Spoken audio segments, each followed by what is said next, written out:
Okay, we'll get started because of time. Hello, everyone. My name is Dr. Jola Ajibade. I'll be chairing this section called Sinking Shorelines and Rising People, which I think is a really important topic. So I'll just give a little bit of introduction about the topic and then we'll get started. So around the world, shorelines are sinking, not just under the rising seas, but under the weight of extractive economies, failed infrastructure, and climate injustices. Yet, even as the land disappears, people are rising with resistance, innovation, and care rooted in place. Today's session is going to explore a variety of these issues, including looking at displacement with dignity, and also how we can build a collective future grounded in self-determination, justice, and creative adaptation solutions. So each of our speakers today would have about 15 minutes to speak and would hold about 30 minutes at the end for question and answers. I will kindly ask the speakers to please stay within the allotted time, but if they do go over about a minute or two, it's fine because we do have time for that. So our first speaker today is Sebastiano Bacca, who will ground us in the economic dimensions of adapting to sea level rise, a critical lens for shaping both policy and practice. Sebastiano is a doctoral researcher at the Global Climate Forum. His topic today, as you can all see, is titled The Economic Case for Green Infrastructure in Coastal Flood Adaptation Under Future Sea Level Rise Scenarios. Without much ado, please join me in welcoming Sebastiano Bacca. Thank you for joining us. Can we give him a round of applause, please? Need stand. Thanks. So thank you for the introduction. Thanks for being here. So I'm going to present a piece of work. It's not finished, unfortunately, in the sense that it's still ongoing. I'm going to present some preliminary results, but the cost-benefit optimization is not done yet. So let me give you just a brief introduction on the West Coast project. Is a European Horizon 2020 project. The project is about large scale and of coastal restoration of ecosystem in Europe and in the world. So our research within the West Coast project is focusing on coupling biophysical and socioeconomic models to assess the economically optimal adaptation strategies in different European and global areas. So in particular, we want to assess in which places green infrastructure can be an economically optimal solution for adapting to future projection of sea level rise in the 21st century. So as I said, the cost-benefit optimization is not finished yet, but I will walk through I will give you a glance on the model that we're using, so the DIVA cost model. I'm not talking about the biophysical models that we are using, but I'm going to focus on the socioeconomic dimension. So without any further ado, let me give you some context on the research. So we know that during the 21st century, we are going to see an increase in flood risk due to future projection of sea level rise. At the same time, we are going to see an increase in exposure in coastal areas because of population growth and in economic growth. So in general, we are going to see a rise in a global demand for coastal adaptation. We also know that traditional infrastructure, so hard infrastructure like sea dikes, are very effective in densely populated areas, as in urban areas.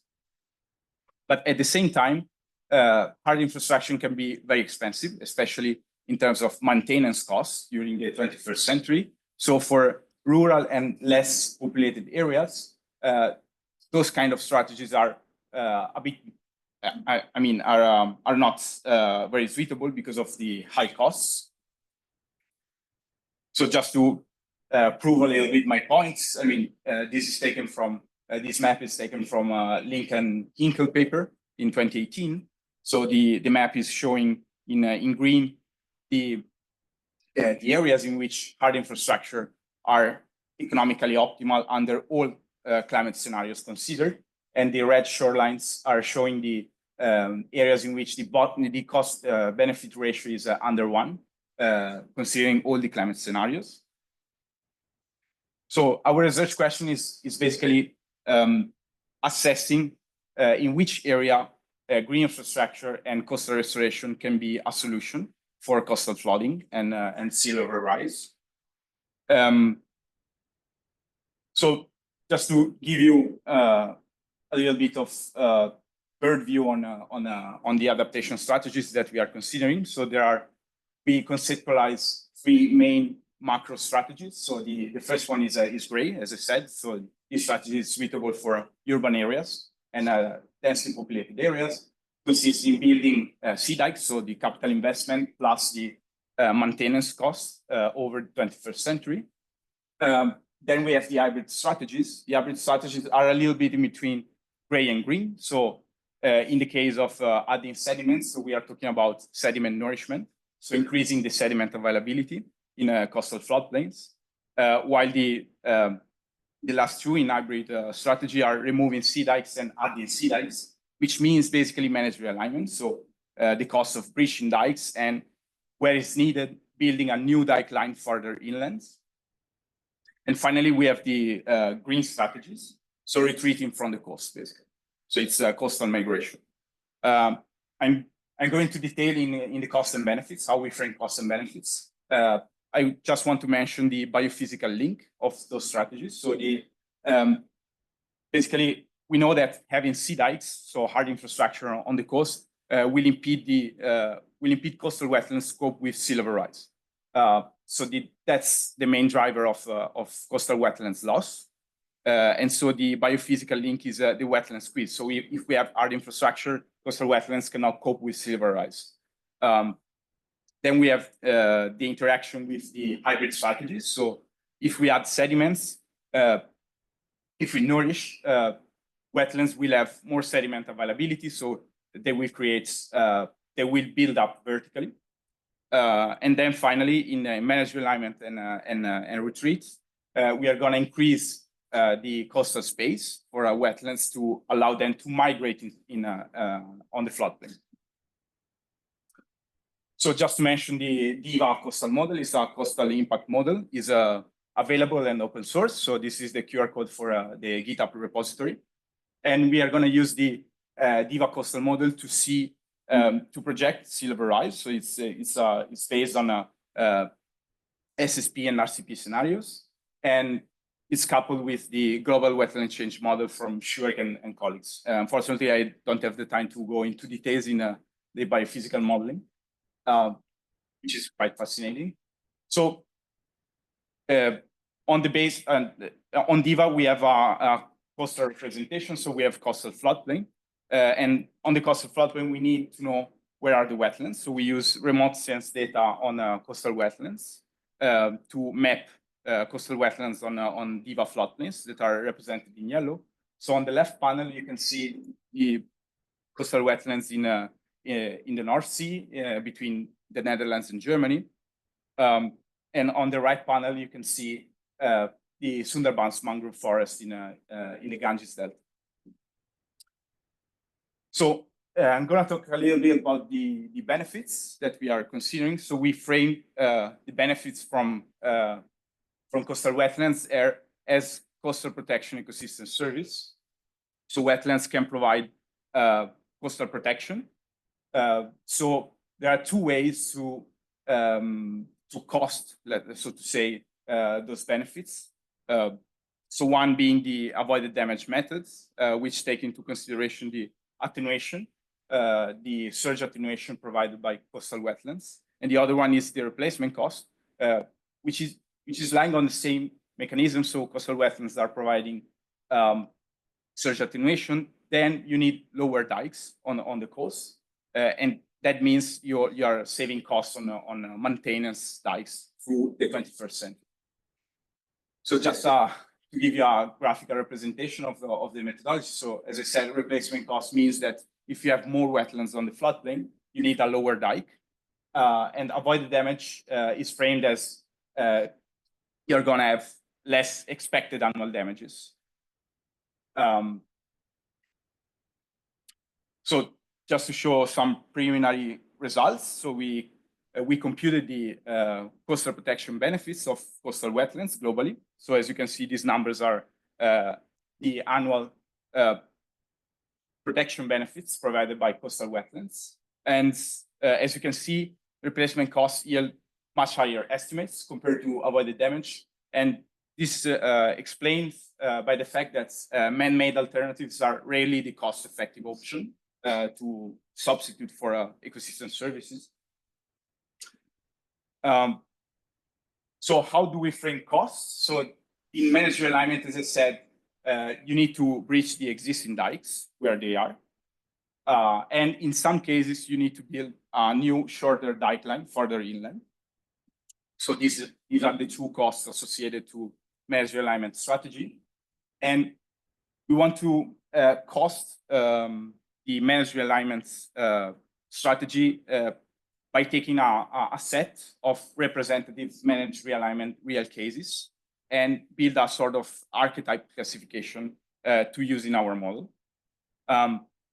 Then we cost segment nourishment using a regression analysis. So we take this National Beach Nourishment database from the US. So those are real projects happening in the US. And we estimate a cost function, basically. And then finally, we have the costs associated to coastal migrations or retreats. We are using the cost of coastal migration as framed in Lincoln and Hinkle 2021. And finally, we wanted to apprise three main scenarios. So using the global wetland change biophysical model coupled with DIVA, coastal impact model, we want to run three possible adaptation scenarios. So taking the gray way, so no green adaptation whatsoever. So just upgrading the sea dikes through the 21st century. This is a baseline for a adaptation baseline. Then taking the green way, so not upgrading the existing sea dikes and calculate the cost of adapting just with green infrastructure. And finally, the optimization. So we want to understand the optimal mix, or where are the places in which you can use fully green option or just gray option, or the optimal mix between the two. I'm not gonna go into detail into this. This is just to show the model interaction, all the model components interaction. So the biophysical model, wetland change model, with the cost and benefits I showed you before. And yeah, that's it. So thanks for your attention. Right, within time. So we'll go ahead and introduce our second speaker.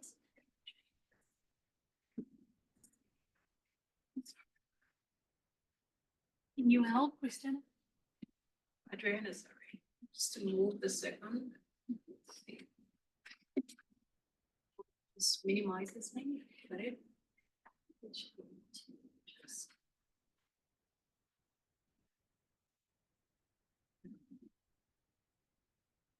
It's the same. Okay, to the next speaker. I think completely minimize this and the second presentation. Is this yours? This is mine. Okay, yeah. Oh, great. Okay. Sorry. No, you're good. Perfect. So I think that's it. Yes. You're good. Thank you. Yeah, so I'm just going to quickly introduce our second speaker, and that is Dr. Yes. So our second speaker for today, his name is Dr. Nassos Vafeidis. Perfect. Close enough. Thank you. He's a professor at Christian Albrecht University in Zuckel. He invites us to confront a difficult but essential question: are there limits to adaptation in the face of rising seas? Dr. Vafeidis is a renowned expert in coastal risks, analyzing climate adaptation with extensive experience, sea level rise impact, and small island and coastal nations. His talk today, as you can see, the limits to adaptation to sea level rise and increase in flood risks in the context of Seychelles Island. That's it, right? Thank you. Please join me in welcoming Dr. Nassos.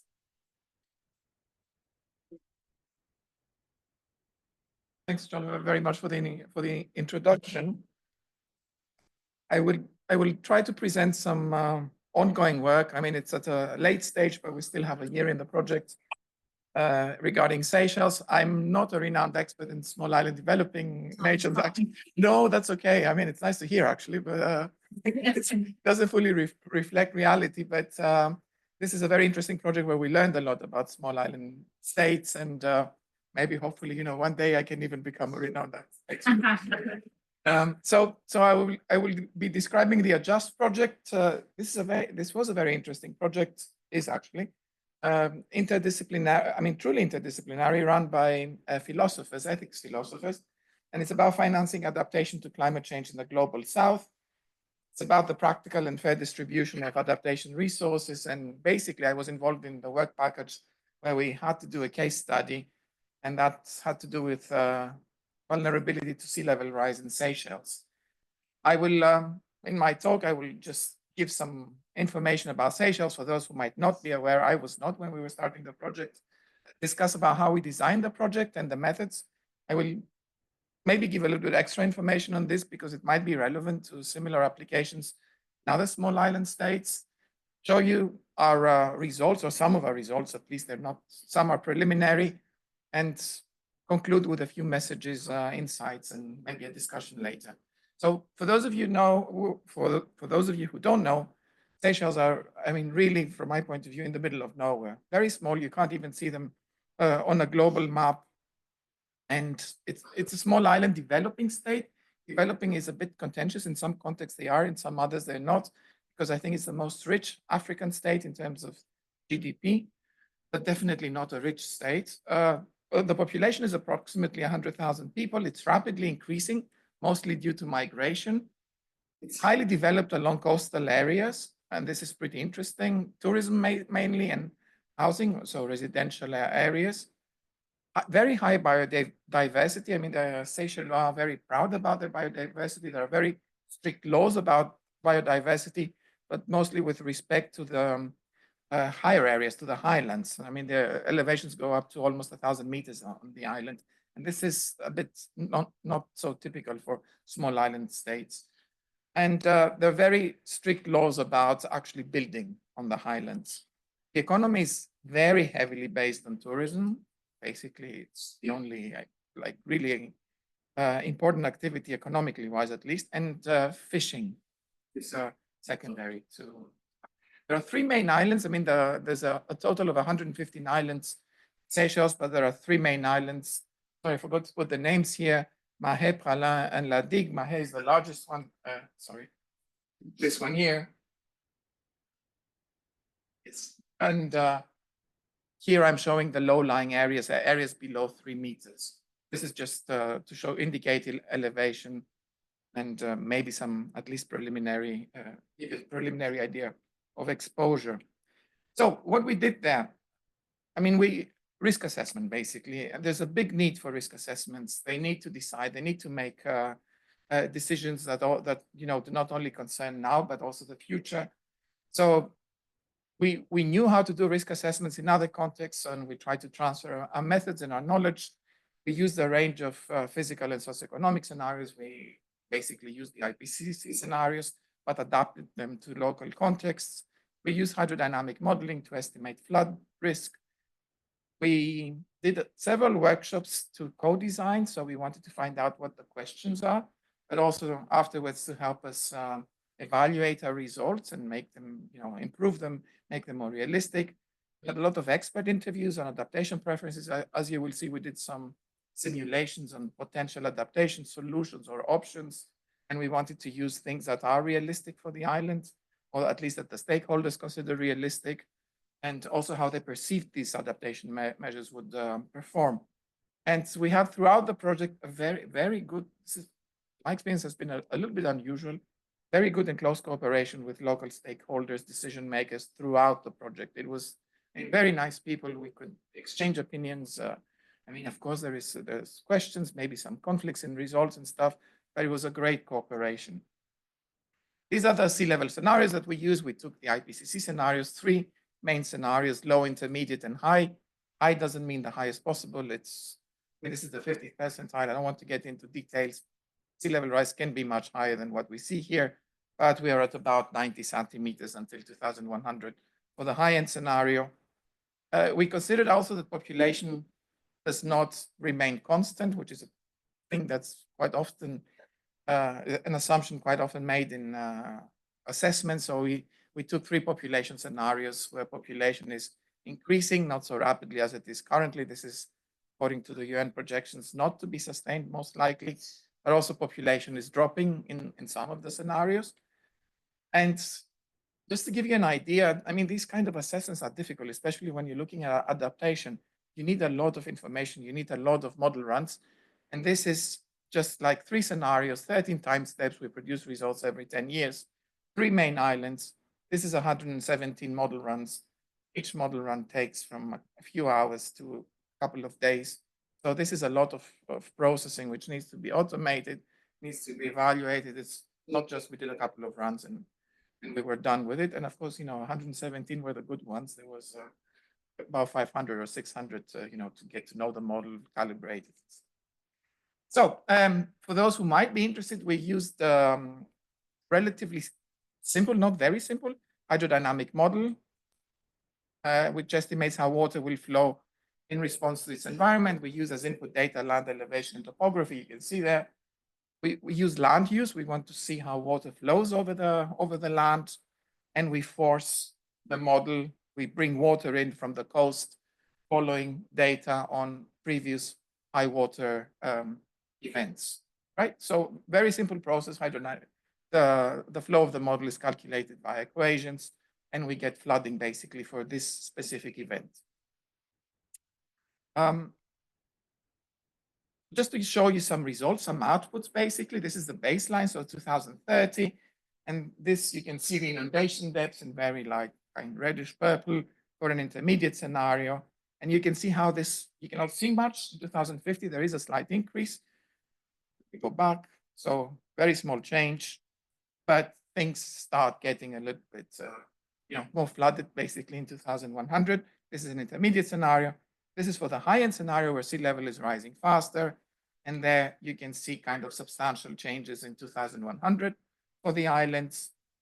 And zooming in, because that was, the entire island resolution is relatively high, you can see that there are differences actually from 2050 to 2100. So one thing, we have all the intermediate time steps, but we see that somewhere between 2050 and 2100, the sea level rise impacts, at least related to storm surge flooding, are getting kind of serious and indicate that we need to respond, or at least gives us an idea about the time frame in which the Seychelles need to respond to this. And this is the high-end scenario, which actually we are on the path for a high-end scenario at the moment. So 2050 to 2100, you can see significant differences. This is area flooded, how it develops across, and you can see that it's rising under all scenarios. You can also maybe see that for the main island, Mahé, here, for example, the 3 scenarios start deviating at around 2040, 50. So until then, you have no major differences regardless of the rate of sea level rise. Whereas for the other islands, the smaller islands, they start deviate around 2080, 2070 to 2080, which means that, we probably need to more urgently respond in Mahé rather than the other islands. The same with population for the different scenarios. Note that the number of people that are flooded by this event that we're examining would increase every year regardless of the scenario. So socioeconomic development plays an important role in risk, basically. And this is the number of buildings exposed. Again, you can see that after 2050, damages are probably starting to become important in Mahé, whereas again, for the other 2 islands, this comes in a bit later. Same with roads. This is an interesting point, actually. This is the length of roads that are flooded. And just remember, everything is increasing, basically. The question is, it's increasing relatively rapidly in my head, but I'll put this in a little more context later. So we need to do something, right? And this is difficult. This is becoming tricky because there you have to ask the people how they would like to adapt, what options they would like to use, and actually what our abilities are with regard to modeling of what we can actually simulate. So we have, this is flooding in 2050.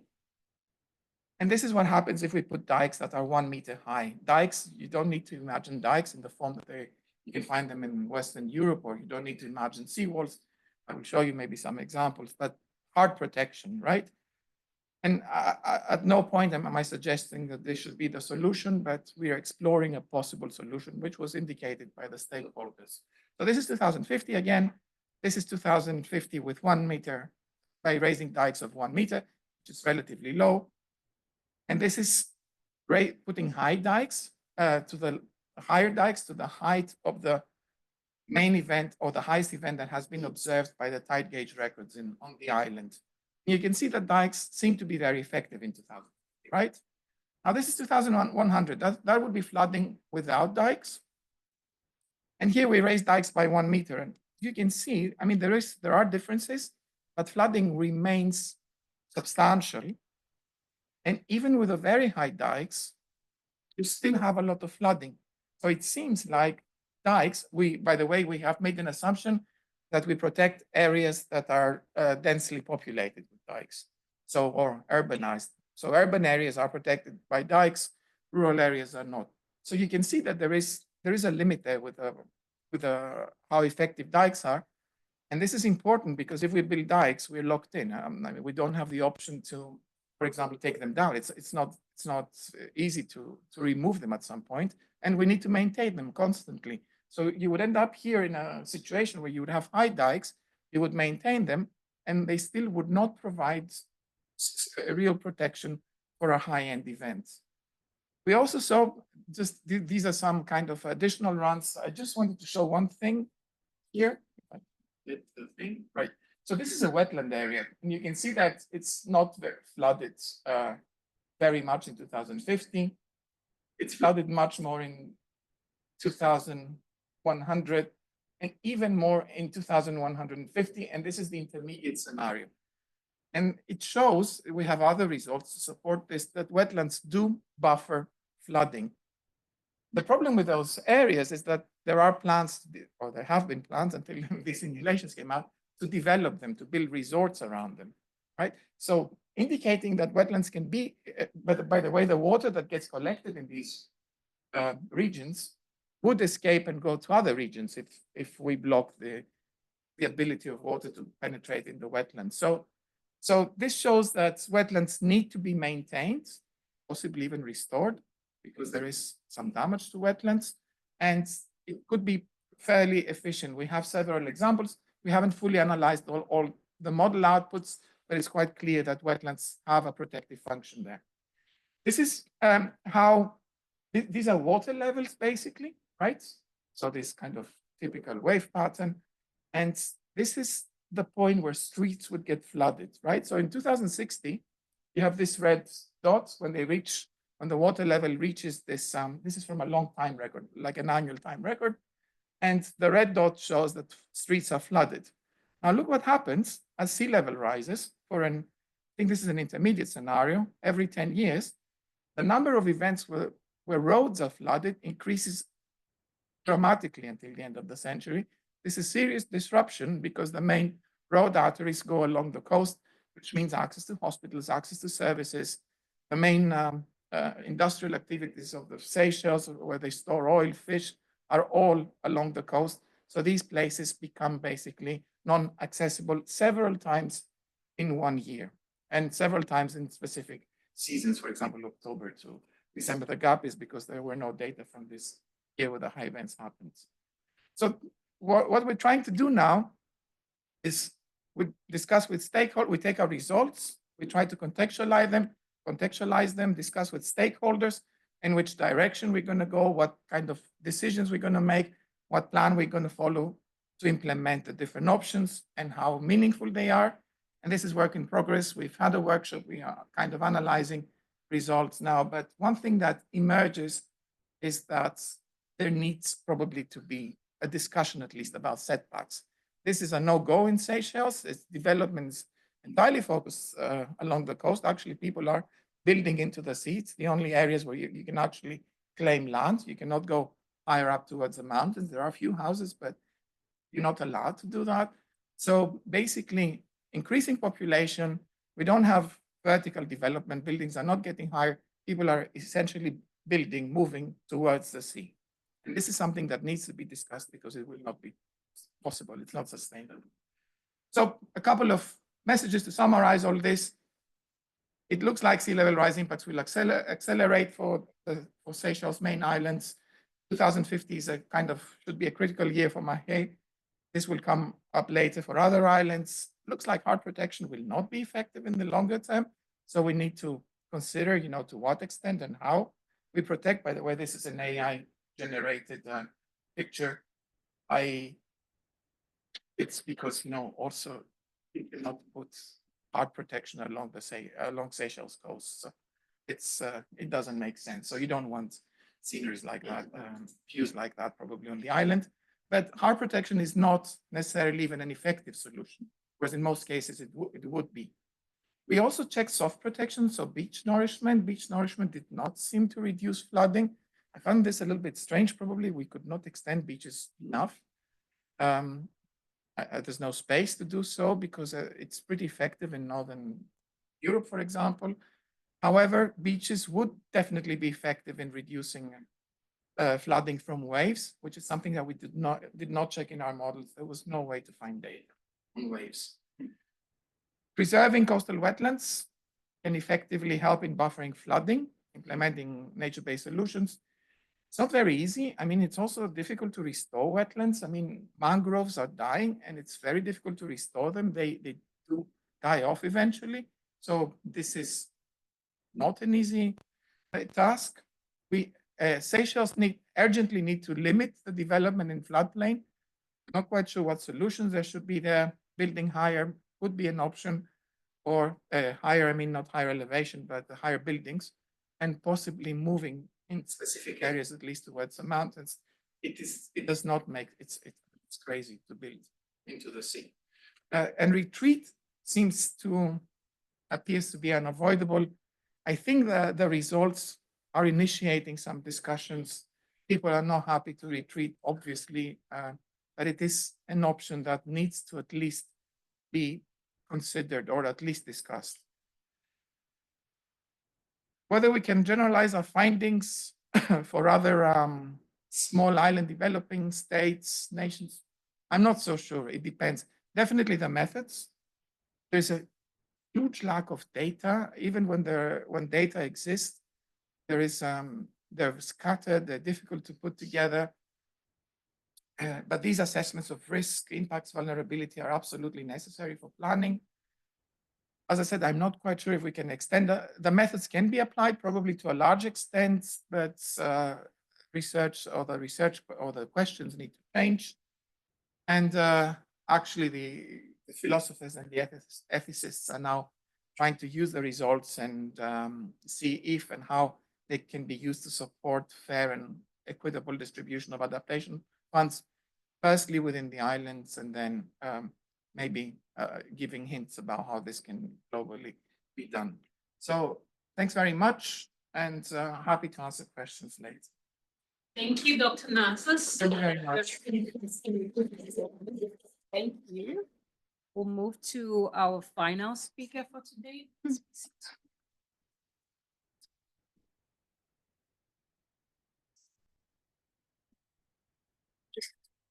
Yes.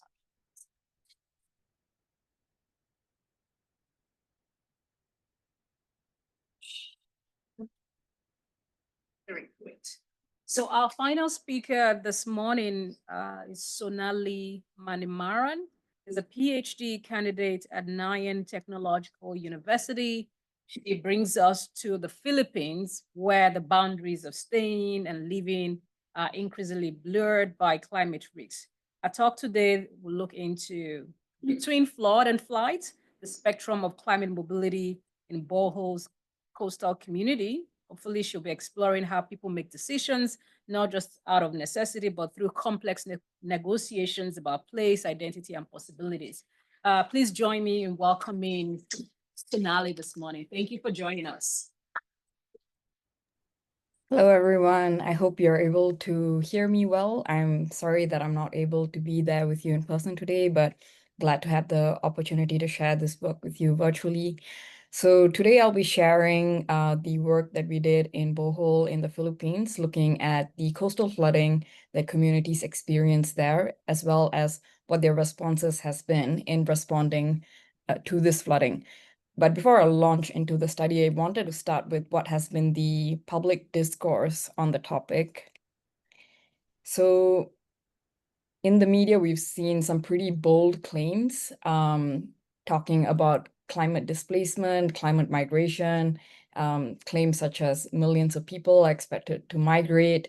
There's also been talk of climate refugees.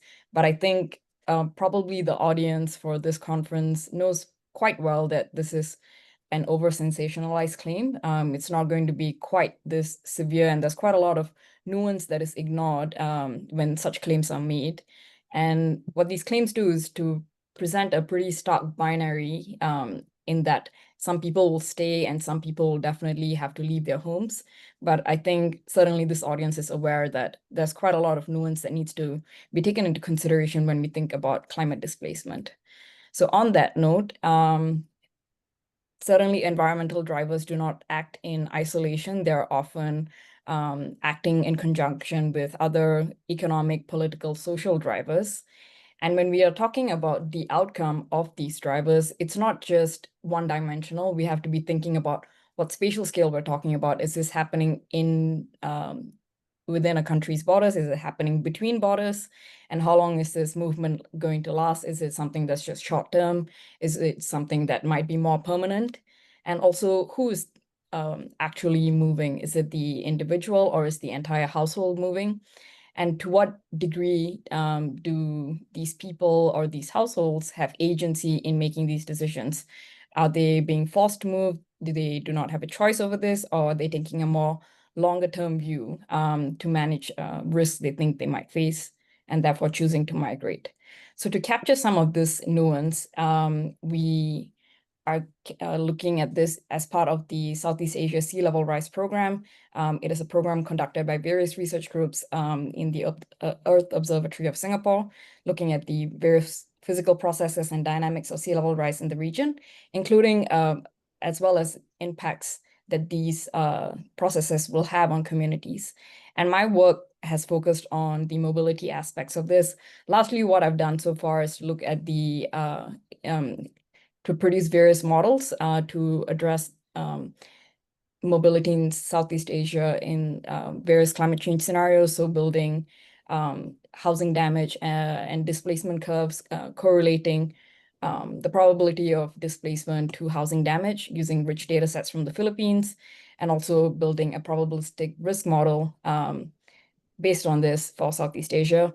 But while these models are useful for us in understanding displacement risk on a regional scale, this is not the scale at which displacement or migration actually happens. This happens at the household level, and we need to be looking at what households are doing in response to these different environmental pressures. And that's where this study comes in.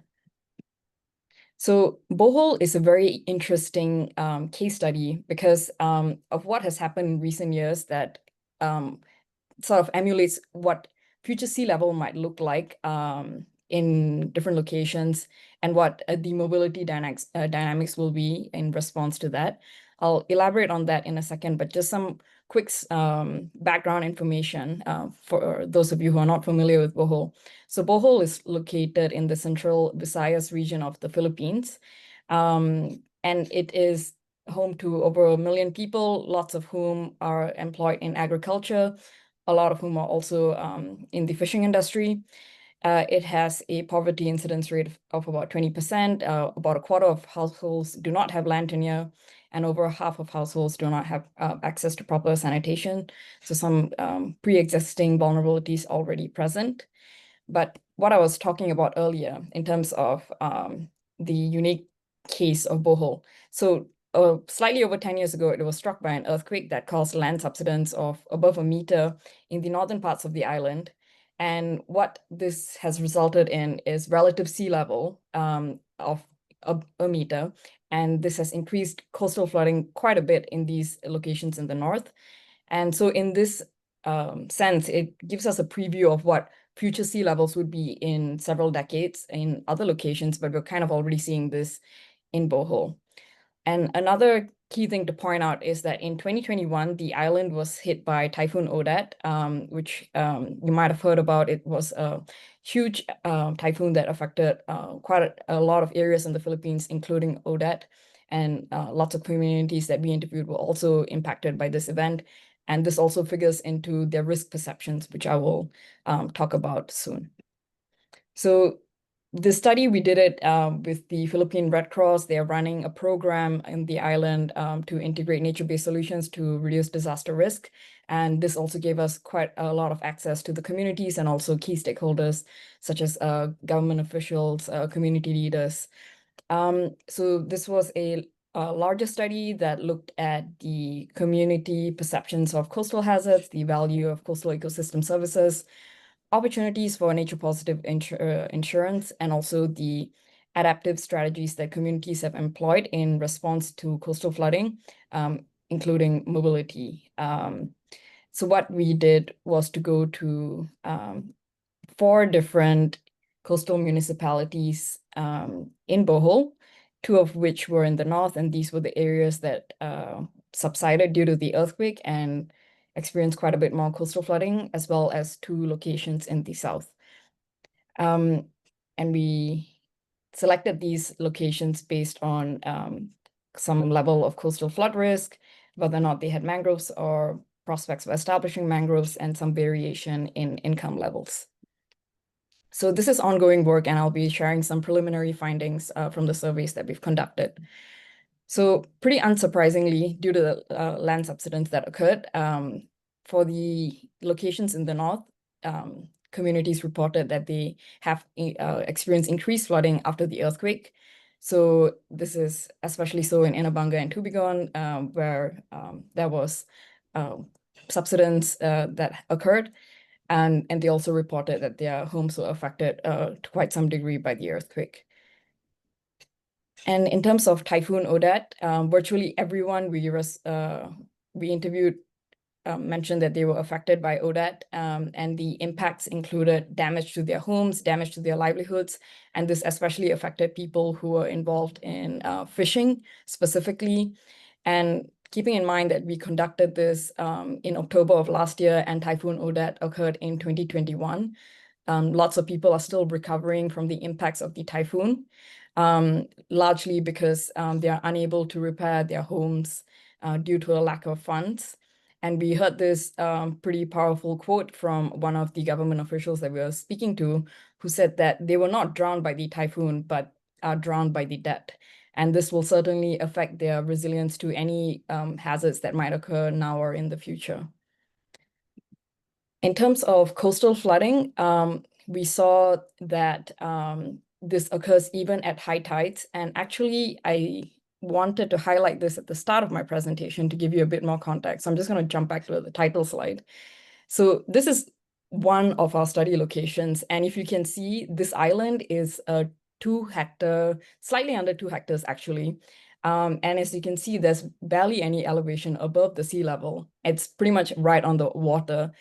So you can imagine the extent to which flooding can occur if the tides go even slightly higher.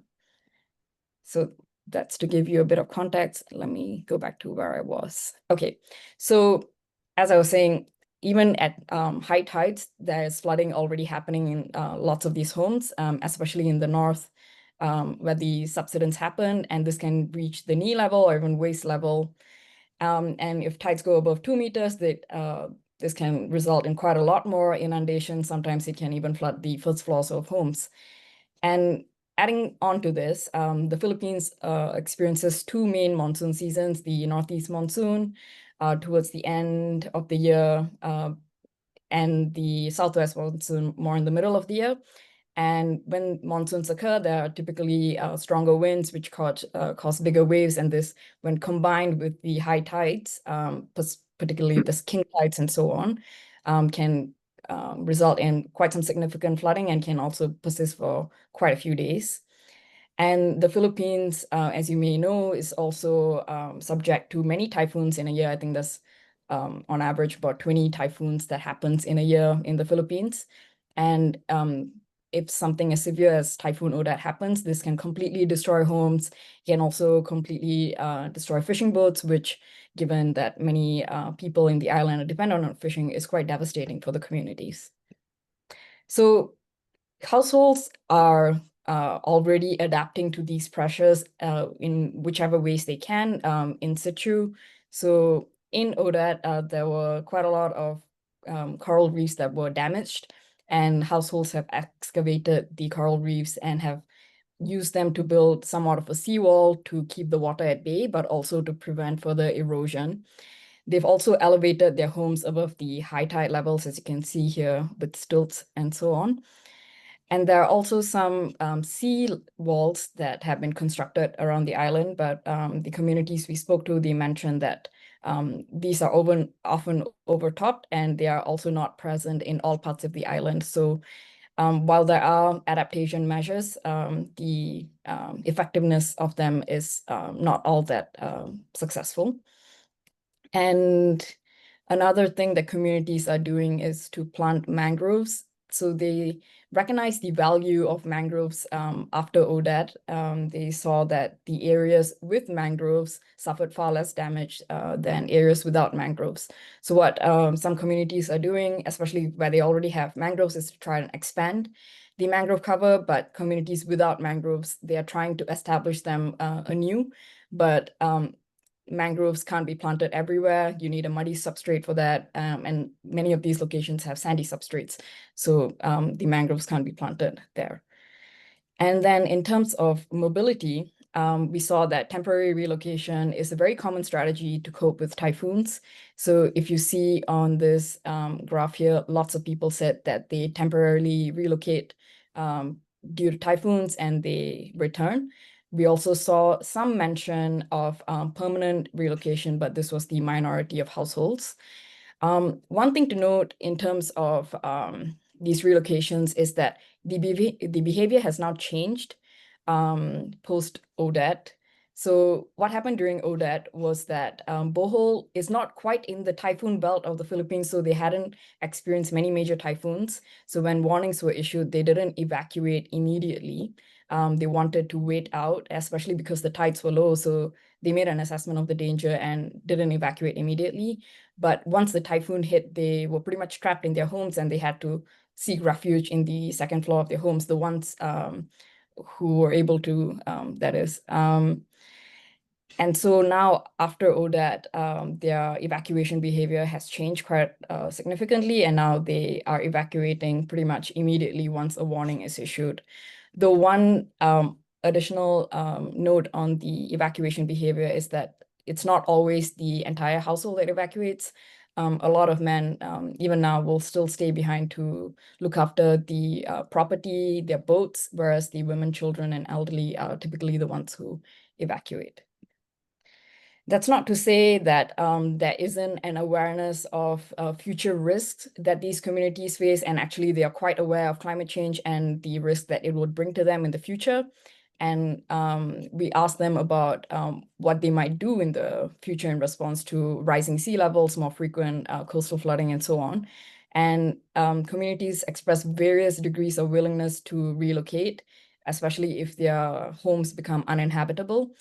And this is especially higher in the two locations in the north where they undergo quite a lot more flooding. And this is to do with wanting to have a safer location and also more stable incomes.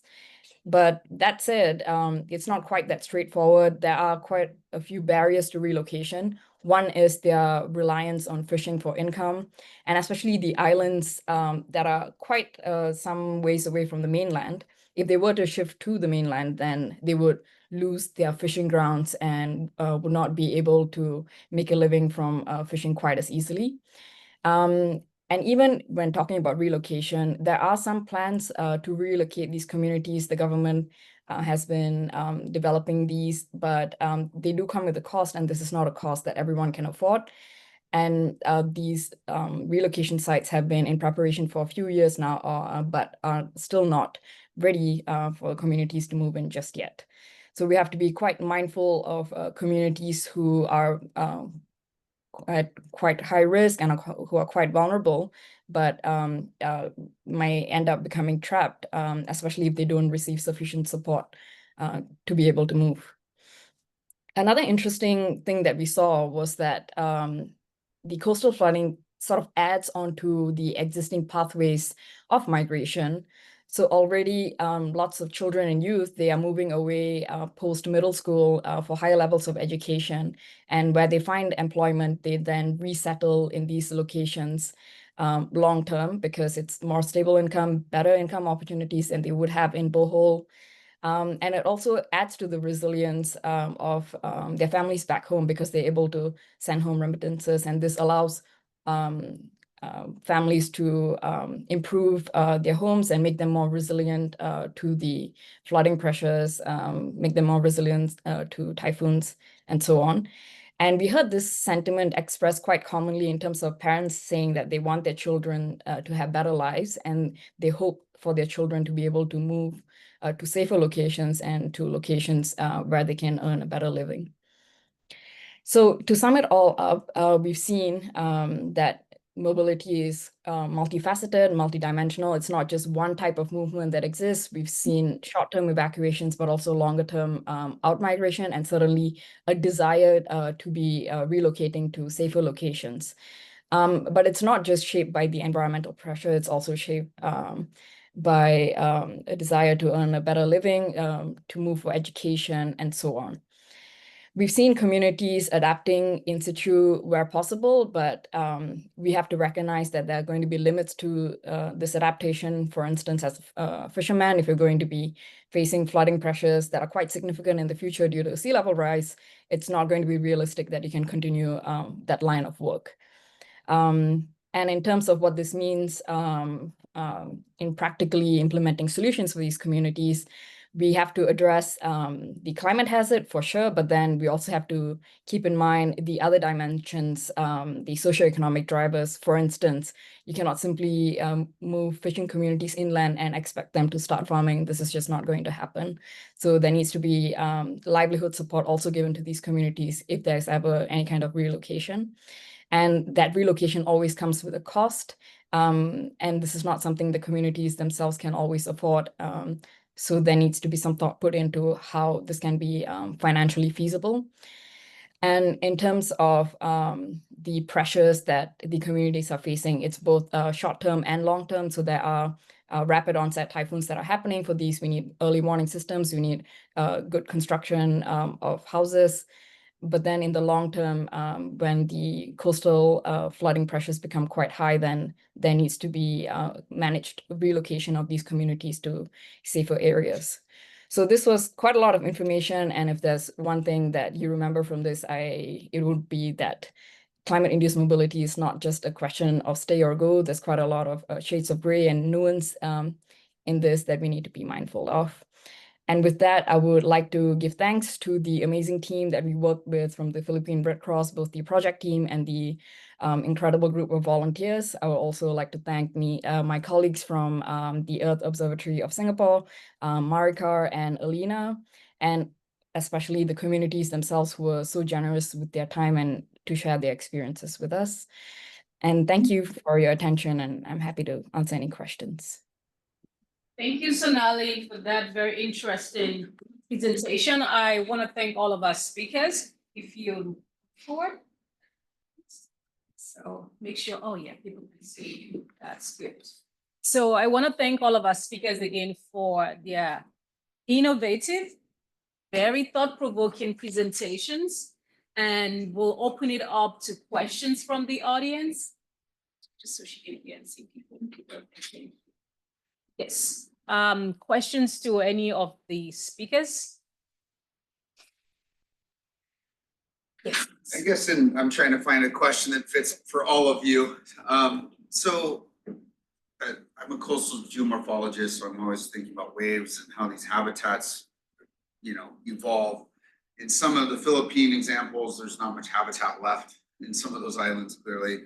But in some of the other ones, have you considered in some of the wetlands and, sort of islands, any kind of accretion mechanisms, with sediment deposition coming from overtopping events or from the monsoons pushing, waves, and driving sediment transport higher onto the islands in any of these modeling? Anyone? Yeah, sure. A simple answer is no. We didn't look at erosion. It is a big problem in Seychelles. There is no information on sediment transport. There's no information on sediment budgets. There is no information on accretion. I would assume that there must be accretion in places. At the moment, what they're experiencing, and this is we notice the same thing that we notice all over Europe. Our assessments indicate that flooding will be the main cause of financial damages at least, but people, locals, are mostly concerned about erosion because it's something that they see regularly on a daily basis. Catastrophic flooding does not happen so often. So they do have erosion problems. I consider them as non-trivial and very difficult to evaluate because there's absolutely nothing, no information at all.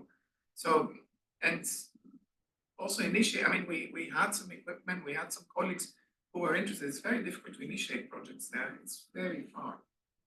And you really need to spend a lot of time staying there, monitoring. Just as an anecdote, we left some equipment to monitor some specific processes. They all got lost. Yes. I don't think anyone stole them, to be honest. There were like pressure sensors and things like that. I think just people take them and look at them and dump them or something like that. And the local authorities, the people involved in the local authorities will not go there every day and check. They will say, yeah, we'll go tomorrow or the day after, which is absolutely understandable. I would do the same. But it's very difficult. You need to stay there for longer time periods to monitor what's going on. I know that there have been some projects every now and then, but very difficult to get information, data. So absolutely relevant, very difficult to assess, I would think. Cool. I don't know if you have a response to that question. Yeah. So I'm not a biophysical modeler, so my colleagues are working on that, on the global wetland change model, and we consider sediment accretion due to future projection of sea level rise. And if you are interested, there's already a paper on nature climate change on this wetland change model. So it's a global model, so it's very simplified. But yeah, it's considered. And Sonali, you have a response to that? So sorry, I didn't catch your name, but so there are some mangroves that exist in quite a large extent in some of these areas, but they're not always situated quite close to where the populations are living. So sometimes they are a little bit away from the islands themselves. So while they do offer some protection from, especially when typhoons hit, I don't believe that they are contributing directly to the sediment accretion, given that they are a little bit of a distance away from the islands that the communities are living in. Any other question? So while people are thinking, I do have a question for Sebastiano. My question is, in your presentation, you did mention a couple of times that the analysis, the different solution sets that you were looking at, you're trying to think about what are the implications it has for the 21st century. But you didn't break it down by time, which was something else we saw in the work of Dr. Nassos. So when you say the 21st century, what do you mean by that? Are you thinking about in 2030, 2050, 2100? And there was a paper that was published, I think it must have been 2020 by Jerome Othel and others, and they looked at the near term, so which was around 2030, 2050, 2100, and they found that different economic benefits has different implications depending on the timeline that you're looking at. So for your work, are you planning to incorporate that, or did you already think about which one might be beneficial? Let's say if it's retreat, should retreat be implemented in 2000 or prior to that? Should had dikes infrastructure be implemented now? So what are you thinking in your work around the temporal dimensions of this cost benefit analysis? Which one might work at a particular period in time, and which one might maybe become more problematic? Yeah, thanks. I mean, sorry for not being too specific on that, but actually, I mean, the model runs through the until it reaches the 2100. So it's we usually compute every 10 years, and so it's every 10 years time step in the model, and we use a combination of SSP and RCP scenarios. So it's gonna go through the entire century. So that's the time horizon that we are taking for the cost benefit optimization. So, And you have a follow-up to that? A follow-up question on that, because when you implement the adaptation strategy, really determines future trajectory. So if you do a managed retreat early, is what we found in many places. If you buy it now, you have the space, then you don't see those damages and maintenance costs growing. But if you wait until there's nothing left and then you start running away, it costs a lot to move, and you've already sustained all those damages. So I think the timing, you know, I like to look at it in terms of sea level rise elevation rather than timing. But when you implement that sort of adaptation change really determines the economic future. So I think have you done any sensitivity about the timing of implementation? Yeah, I mean, that's something we are gonna do for sure. I mean, as I said, it's not finished yet. I mean, unfortunately, I cannot present the cost benefits results, but for sure we are gonna have a sensitivity analysis.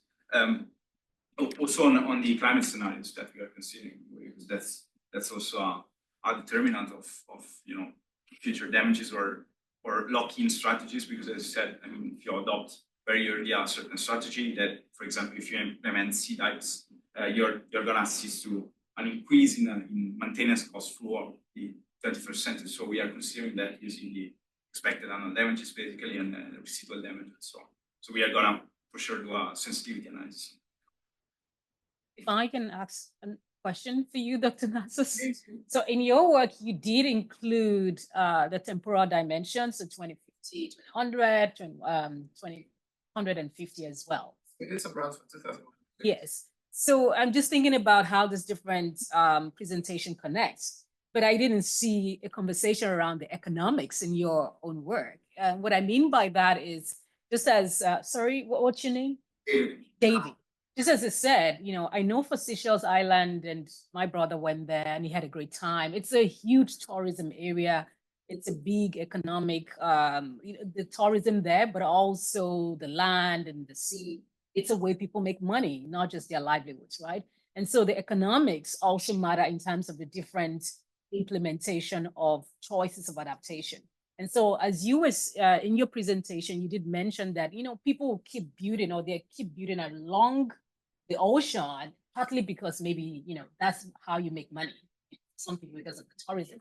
And so going back to what David said just now, so are there conversations around if people truly, and I'm thinking about at the governance scale right now, if there is some measure that allows for whether it's monetary alignment or how to deal better with the erosion that you said is a problem, and then letting people know that that can actually yield longer term economic benefits than just keep doing the same thing, which is advancing towards sea. Or if there's some form of, you know, relocation in certain areas, and like you said, people may not like the dikes because it would look horrible in a paradise like that. And so are there any conversations around short-term, long-term economic benefits, depending on the adaptation strategies that might be implemented now or by mid-century?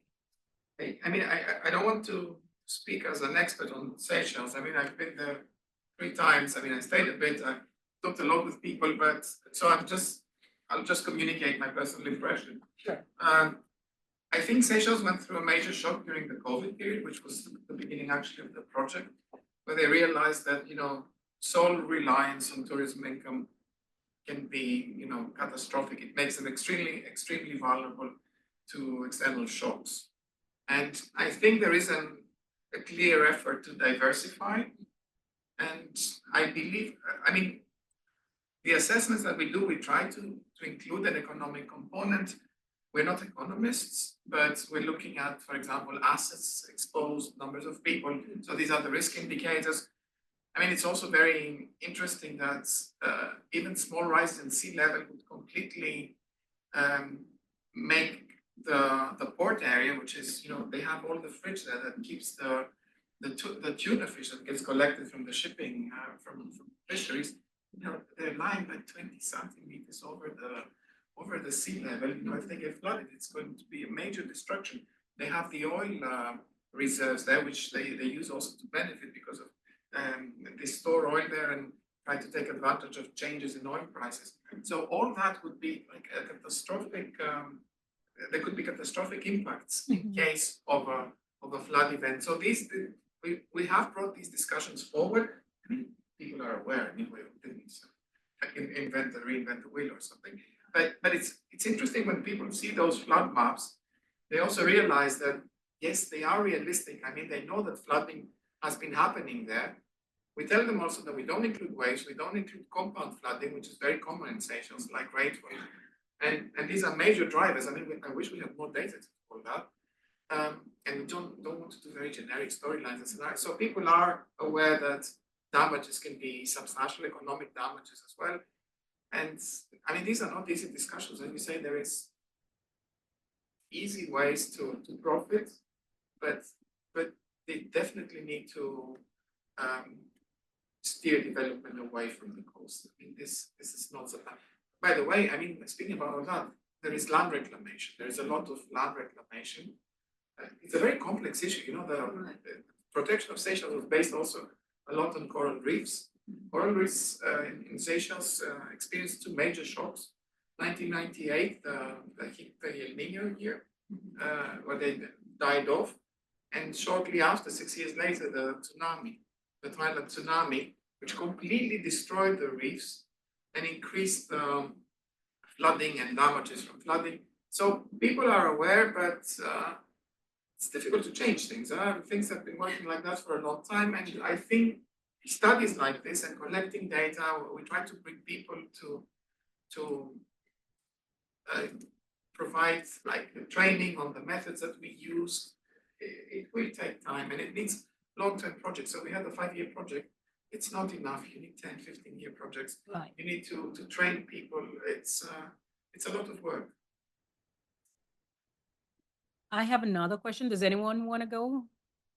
For cars. Yeah. But this question is for Sonali. Again, thank you so much for your presentation. It's very fascinating to me. And I do work in the Philippines as well, but not in both. So this is quite eye-opening for me. And your presentation in many ways touches on multiple hazards, or if you like, compounding, cascading, executive. It's a lot that people are going through. You mentioned earthquake, typhoon, sea level rise, high tide, monsoon. But somewhere at the beginning of your presentation, you talked about insurance. But I didn't quite get a sense of what you meant by insurance. Do people there have some sort of micro insurance? And who is providing that insurance? What, and is the insurance for a specific hazard? Because I know in many parts of the world, including here in the United States, you realize that insurance companies are pulling away that from areas that are flood prone or even wildfire prone. But in this case, what's happening with the insurance of risks, especially for people in an island like that? Who is providing it? How is it functioning? Is it for a specific type of hazard? Or is this just a conversation around, can people get some kind of micro insurance to protect or to rebuild or to grant or allow them to have some form of, I would say, funding to be able to sustain their life after a particular hazard? So what does insurance mean in this case? Thank you for that question. So on insurance, so this was more explored by my colleague who was looking at opportunities for nature positive insurance. That's what she was quite interested in. But In terms of existing forms of insurance that the community has, largely what they're insured for is their boats, not their homes. So their boats are insured. They are able to register their boats, and if anything were to happen, for example, damaged due to the typhoon or damaged due to some other hazard, they will get some level of payout. But interestingly, not everyone registers their boats, even though it gives them this benefit. In terms of other types of payouts, the Philippines, as I'm sure you might be aware, does have this scheme where the Department of Social Welfare does give payout to homes based on the level of damage that their homes experience. And this is across the board for any kind of hazard. But from what we heard from the communities, this is often not enough to cover the cost of repair for their homes. In lots of cases, it barely covers even constructing a roof, let's say. So it's quite insufficient. But on nature positive insurance, this was something my colleague was exploring and not me directly. Thank you. Yes, a question for? Yes, I have, no, oh, sorry, it's not directly on this, so it was to Sebastiano, but I can go later. No, you can go ahead. I have one more question for you, Sonali, but there's people here that also have a question for Sebastiano, so we'll take that and then we'll come back to you. Right, Yes. yeah, sorry, Beth. Sebastiano, I wanted to ask you, I mean, wetlands can be completely destroyed by strong flooding. So, and then they do not offer a protective function for years until they recover. Is it something that you consider in your models? And I mean, to add to this kind of, you mentioned something about sediment nourishment. Do you calculate maintenance costs or restoration costs for wetlands? So, regarding first question, no. I mean, we don't consider complete disruption of coastal wetlands due to extreme events, for example, or extreme, surges. Because we consider, we just consider the effect of having, coastal infrastructure on the coast that will impede the migration, the inland migration mechanism of coastal wetlands, but not the disruption of the ecosystem. Then on sediment nourishment, no, we don't consider maintenance costs. We do consider needs for future. For example, you can have multiple nourishment events. So because maybe the sediments are not enough. We calculate the suspended sediments, for example. And that is considered, but not the maintenance costs, not the cost throughout the 21st century. So just the cost for each nourishment event. Any question from the audience? I'm gonna go to one more question to Sonali and then we'll probably wrap up soon. And so, Sonali, I just want you to speak a little bit to some of the decision making around both the permanent. You said most people actually migrate temporarily, but they come back and there's very few permanent migration. And you also talked about the fact that there are migration that is largely labor-based migration and some are education-based, people looking for opportunities for schooling elsewhere. And then after that, they may stay in those places, which I think is true across the board. We see a lot of labor migration, education migration, economic migration as well. So that's a point taken. But in this particular island, can you speak to, if your data explore that, some of the demographic differences in the decision-making around migration? Is it more of younger people willing to move permanently? Is it more of older people relocating temporarily and then coming back? But also, are there any gender differences in the migration, both the ones that might have been motivated by any of these disasters and in comparison to ones that are related to labor or even to education? What are some of the differences demographically in that context? Yeah, thank you for that question. And certainly these dimensions are prevalent in the patterns that we saw, especially on age. We saw these more in the education and labor migration. So specifically communities in the north that have greater flood risk. Lots of these we see are aging communities, meaning the parents are staying behind, the children are moving away. For education, and where they find jobs, they then resettle in new locations. In terms of the gender dimension, I haven't looked into this in detail, but in the Philippines, in general, there's I think quite a bit of balance between both men and women migrating for work, both within the Philippines and also the outside the Philippines. So I haven't looked into that in detail, but certainly this is I think in the Philippines more balanced than it might be in other countries. But on gender, what we did see is that in terms of evacuation and more temporary movements, men are the ones staying behind, especially to look after their property, and it's the women, children, and the elderly moving to evacuation shelters and so on.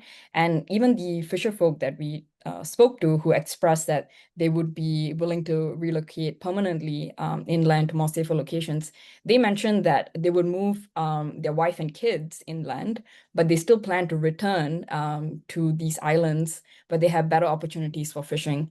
So there's lots of like intra-household dynamics at play here that I think are often overlooked. Thank you so much. And if there are no other questions from the audience or the panelists, I think we'll wrap up this session. I want to thank all of our presenters for just really, really amazing work that you are all doing, very futuristic, but also helping us understand how we need to be thinking about adaptation now, but also into the future and the options that we do have, and also the economics dynamics we need to take into consideration. So thank you very much. And thank you to the audience for being here. Without you, I don't know, this would be an empty room. So thank you so much for being here and for also just asking questions for those who did. Thank you so much. And thank you, Sonali, for joining us online. I hope you enjoy the rest of the conference.